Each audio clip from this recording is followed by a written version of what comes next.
अस्सलाम वालेकुम।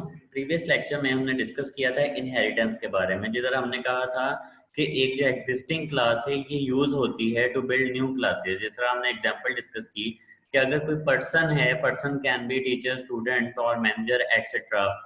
तो अब इन सभी में फादर, स्टूडेंट, टीचर और मैनेजर में कुछ प्रॉपर्टीज कॉमन होंगी, तो वो कॉमन प्रॉपर्टीज किस में आ जाएंगी? पर्सन की क्लास में आ जाएंगी। तो पर्सन की क्लास को हम क्या बोलेंगे? ये हमारे पास पेरेंट क्लास है। और बाकी क्लासेस क्या होंगी? Child classes. तो इनका रिलेशनशिप क्या होता है? इनहेरिटेंस। अब ये वाली एग्जांपल हमने डिस्कस की थी लास्ट टाइम। अब इधर क्वेश्चन ये है कि जब हमने क्लास का ऑब्जेक्ट क्रिएट किया था, तो इस ऑब्जेक्ट को यूज करते हुए हमने सभी फंक्शन पेरेंट क्लास के और चाइल्ड क्लास के फंक्शंस को कॉल किया था। अब अगर हमने कुछ ऐसा करना हो कि पेरेंट क्लास का जो फंक्शन है, सपोज के गेट डेटा, इस फंक्शन को कॉल करना है किस क्लास के अंदर? चाइल्ड क्लास के अंदर। तो किस तरह से कॉल किया जाए? क्लियर होगी ये बात कि हमने क्या करना है? जो पेरेंट क्लास के फंक्शन इधर हमने कॉल किए थे, बजाय इधर हम किधर कॉल करना चाह रहे हैं? चाइल्ड क्लास में। मतलब हम ये चाहते हैं कि जब हम चाइल्ड क्लास में इधर गेट डेटा का जो फंक्शन है, get STD data, get STD data, जब ये वाला फंक्शन कॉल करें तो क्या हो कि एंटर सब्जेक्ट नेम और एंटर मार्क्स से पहले स्टूडेंट का जो नेम और फादर नेम है वो इनपुट आए। इट मींस ये गेट डेटा का फंक्शन हम किधर कॉल करना चाहते हैं? इस फंक्शन से पहले और एंटर सब्जेक्ट नेम से पहले। अब इधर फंक्शन कॉल कैसे करना है? किस क्लास के अंदर है गेट डेटा का फंक्शन? पर्सन की क्लास में। तो उस क्लास का नेम, उसके बाद स्कोप रेजोल्यूशन ऑपरेटर, दो कॉलन साइन आ जाएंगे स्कोप रेजोल्यूशन ऑपरेटर के बाद, उस फंक्शन का नेम जिसको हमने कॉल करना है गेट डेटा और सेमीकोलन। इसी तरह जब हमने डिस्प्ले करना है तो डेटा डिस्प्ले, सब्जेक्ट नेम और मार्क्स डिस्प्ले करने से पहले क्या होना चाहिए? स्टूडेंट के नेम और मार्क्स डिस्प्ले होने चाहिए। तो इधर क्या आ जाएगा फिर? Put data. पुट डेटा का फंक्शन आ गया। अब कंक्लूजन ये है कि हम समझना ये चाह रहे थे कि अगर पेरेंट क्लास का फंक्शन चाइल्ड क्लास में कॉल करना है तो उसके लिए क्या करेंगे? स्कोप रेजोल्यूशन ऑपरेटर यूज करेंगे और क्लास का नेम साथ में एज ए रेफरेंस यूज करेंगे। अब अगर हम प्रोग्राम रन करते हैं तो वेरी फर्स्ट देखें, एंटर योर नेम लिखा आ रहा है। इट मीन्स कि जब put data get STD data का फंक्शन कॉल किया तो ये गेट एसटीडी डेटा का फंक्शन है। और इसमें सबसे पहले कौन सा फंक्शन कॉल हुआ है? गेट डेटा का। और अगर गेट डेटा में जाएं तो इधर क्या लिखा आ रहा है? Enter your name. और हमारी आउटपुट में भी देखिए क्या लिखा आ रहा है? Enter your name. तो इधर आप अपना नेम एंटर करेंगे, एंटर फादर नेम, इसी तरह से सब्जेक्ट, ठीक है, इसी तरह से मार्क्स। तो वही सारा डेटा जो है वो एज इट इज डिस्प्ले हो जाएगा।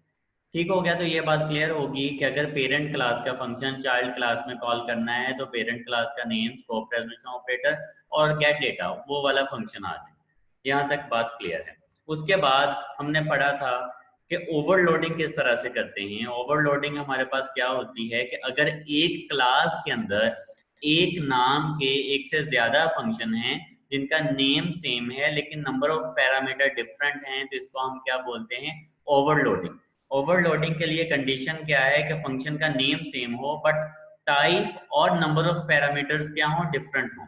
और ओवरलोडिंग किसमें होती है? एक ही क्लास के अंदर होती है। आज जो कॉन्सेप्ट हमने डिस्कस करना है वो है फंक्शन ओवरराइडिंग। अब ओवरराइडिंग क्या है? Function overriding in C plus plus programming is the process of declaring a member function in child class with the same name and same parameter as parent class. तो function overriding के लिए सबसे पहली condition क्या आ गई कि वो वाला फंक्शन जो है पेरेंट क्लास और चाइल्ड क्लास दोनों में उनका नाम और उनके number of parameter each and everything क्या होगी? सेम होगी। तो उसे हम बोलते हैं फंक्शन ओवरराइडिंग। और फंक्शन ओवरराइडिंग के लिए कंपलसरी है कि दो क्लासेस हों और दोनों में पेरेंट चाइल्ड बेस क्लास और सब क्लास का क्या हो? रिलेशनशिप हो। तो एक एग्जांपल के साथ समझते हैं। सपोज कि इधर क्लास है,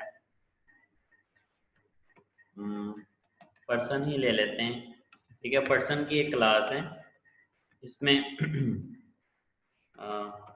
समझने के लिए फिलहाल एक सिंपल फंक्शन जो है वो बनाते हैं, void शो। ठीक है। इसमें हमने प्राइवेट और प्राइवेट के बाद जो है डेटा मेंबर्स नहीं लिए, सिंपलिसिटी के लिए जस्ट हम एक ही फंक्शन क्रिएट कर रहे हैं और इसको हम कह रहे हैं पेरेंट शो फंक्शन। ठीक है, सिंपल। और उसके बाद एंटर। इसी तरह इस क्लास से अब हमने एक क्लास इनहेरिट करनी है, चाइल्ड क्लास बनानी है, तो लिखेंगे क्लास और चाइल्ड क्लास का नेम। सपोज के चाइल्ड क्लास का नेम हमने रख लिया स्टूडेंट, उसके बाद कॉलन, फिर पब्लिक, और पब्लिक लिखने के बाद पेरेंट क्लास का नेम विच इज पर्सन। तो इन दोनों क्लासेस में रिलेशनशिप बन गया। देन हम कहते हैं जी पब्लिक, इसमें भी एक वॉइड शो का फंक्शन, और इसमें हमने प्रिंट कर दिया cout child class show function, simple. और उसके बाद एंटर। अब अगर आप देखें, एक क्लास है हमारे पास पेरेंट क्लास और एक है चाइल्ड। अब ये पेरेंट कैसे बनी, क्योंकि ये वाली क्लास जो है इनहेरिट हो रही है फ्रॉम पेरेंट क्लास।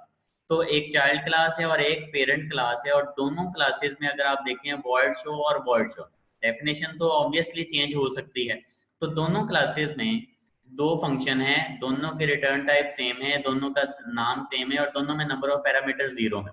तो ये दोनों फंक्शंस क्या कहलाएंगे, ओवरराइडेड फंक्शन। ठीक है, नेम सेम, टाइप सेम, और पैरामीटर, नंबर ऑफ पैरामीटर्स भी सेम, तो इनको हम क्या बोलते हैं, फंक्शन ओवरराइडिंग। ठीक है, एक फंक्शन पेरेंट क्लास में और एक चाइल्ड क्लास में। उसके बाद मेन फंक्शन बना के अगर हम स्टूडेंट की क्लास का ऑब्जेक्ट क्रिएट करते हैं स्टूडेंट एस। तो क्वेश्चन ये है, अब जब हम एस डॉट शो लिखेंगे तो इधर कंपाइलर कंफ्यूज है कि शो में ये वाला फंक्शन कॉल होना चाहिए या ये वाला फंक्शन।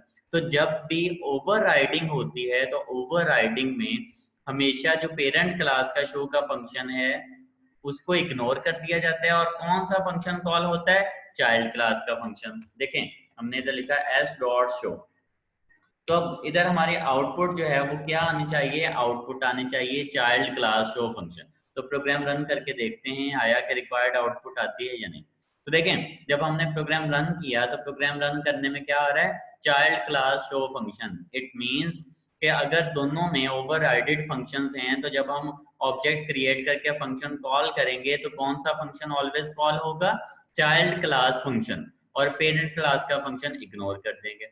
अब क्वेश्चन ये है कि लेकिन अगर हमने पेरेंट क्लास का शो का फंक्शन भी कॉल करना हो देन क्या करें। तो अभी हमने कॉन्सेप्ट पढ़ा है कि अगर हमने पेरेंट क्लास का फंक्शन किसी और जो फंक्शन है या दूसरी चाइल्ड क्लास में कॉल करना है तो स्कोप रेजोल्यूशन ऑपरेटर यूज करते हैं। इट मींस कि अगर इधर हम इस वाले शो के फंक्शन से पहले ये वाला जो पेरेंट क्लास का शो का फंक्शन है ये कॉल करना चाहते हैं तो सबसे पहले आ जाएगा पेरेंट क्लास का नेम और देन शो और सेमीकोलन। अब प्रोग्राम रन करेंगे तो क्या आउटपुट आएगी, सबसे पहले पेरेंट क्लास का फंक्शन जो है वो कॉल होगा। देखें आउटपुट आ रही है पेरेंट शो फंक्शन, और उसके बाद क्या है हमारे पास चाइल्ड क्लास का जो फंक्शन है वो डिस्प्ले होगा। तो ये कॉन्सेप्ट है फंक्शन ओवरराइडिंग। फंक्शन ओवरराइडिंग को यूज क्यों करते हैं इसको हम आगे वाले लेक्चर्स में जाके डिस्कस करेंगे कि पॉलीमॉर्फिज्म को अचीव करने के लिए फंक्शन ओवरराइडिंग को यूज किया जाता है। फिलहाल हमने ये सीखा है कि फंक्शन को ओवरराइड किस तरह से किया जाता है। सेम नाम सेम टाइप के दो फंक्शन, एक पेरेंट क्लास में और एक चाइल्ड क्लास में, तो इस कॉन्सेप्ट को हम क्या बोलते हैं, फंक्शन ओवरराइडिंग। तो इस लेक्चर के लिए इतना ही। अल्लाह हाफिज।